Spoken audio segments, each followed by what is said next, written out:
ఎన్నికలు వచ్చినప్పుడే నాయకులకు అభివృద్ధి పనులు గుర్తుకొస్తాయని బీజేపీ టూ టౌన్ అధ్యక్షులు పెద్దబోయిన వెంకన్న యాదవ్ వీటి విమర్శించారు. నల్గొండ జిల్లా మిర్యాలగూడ పట్టణంలోని 26 వార్డులో అస్తవ్యస్తంగా ఉన్న డ్రైనేజీలను పరిశీలించి మాట్లాడారు. కాలనీలో ఎక్కడా హెచ్చరిక బోర్డులు లేకుండా డ్రైనేజీ నిర్మాణ పనులు చేస్తూ ప్రజలకు, వాహనదారులకు ఇబ్బంది కలిగిస్తున్నారని ఆవేదన వ్యక్తం చేశారు.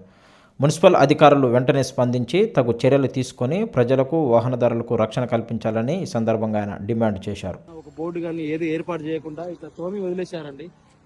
అంబులెన్స్ రావాలంటే నైట్ పూట కార్లలో ఇట్లా టర్న్ చేసుకునేటప్పుడు కూడా ఎన్నో ప్రమాదాలు అవుతున్నాయి. వీటిపైన మీ మున్సిపల్ కమిషనర్ గారు మీరు దృష్టి పెట్టండి. జరా ఇట్లా అడ్డగోలు తోమిన వాటిపైన మీరు చర్యలు తీసుకోవాలని మేము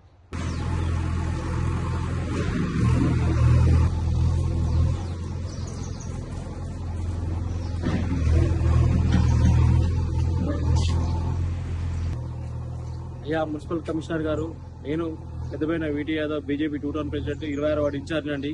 ఇది కృష్ణా కాలనీలో నుండి ప్రధాన రహదారి అండి. ఇది 40 ఫీట్ల రోడ్ అండి. ఇక్కడ మనకు 2 అపార్ట్మెంట్ ఉండండి, శ్రీవల్లి, నాగసాయి 2 అపార్ట్మెంట్ ఉన్నాయి. ఇది మనకు మెయిన్ రోడ్కి వెళ్ళడానికి ఇది ప్రధాన రహదారి అండి.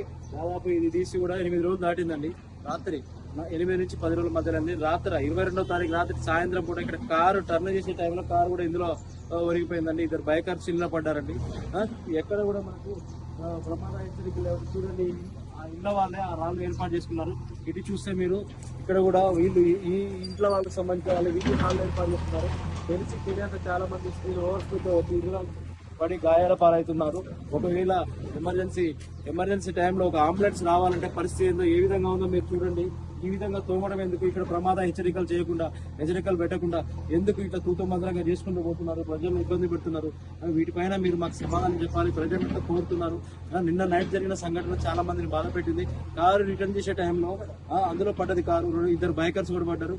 ఈ విషయాలపైన మీరు తక్షణ సమాచారం వాటి ప్రజలకు ఇవ్వాలి. ఎందుకు ఈ విధంగా చేస్తున్నారు? అడ్డగోలుగా ఎందుకు ఇష్టారాజ్యంగా చేస్తున్నారు? తొవి ఎందుకు వదిలేస్తున్నారు? పని చేసేటప్పుడే చేయబోయారు. ఇలా ఎందుకు చేస్తున్నారు? మీరు మాకు తెలియజేయండి. రోడ్డు చూడండి, అలా వచ్చి బైకర్స్ అంతా వెనకకు పోతున్నారు. ఇక్కడ రోడ్డు తొమ్మిదనే విషయం కూడా లేకుండా బోర్డు కూడా పెట్టలేదు. ఆ విధంగా మీరు గమనించండి. ఇటువంటి పనులపైన మేము ప్రశ్నిస్తున్నాం. మీ వైపు నుంచి మాకు సరైన సమాధానం కావాలి. ఈ వార్డు ప్రజల ఇబ్బందుల కోసం మేము కొట్లాడడానికి రెడీగా ఉన్నాం. మీ వైపు నుంచి మాకు సమాధానం కావాలి. వీటికి ఎవరు సమాధానం చెప్తారో మీరే ఆలోచించండి.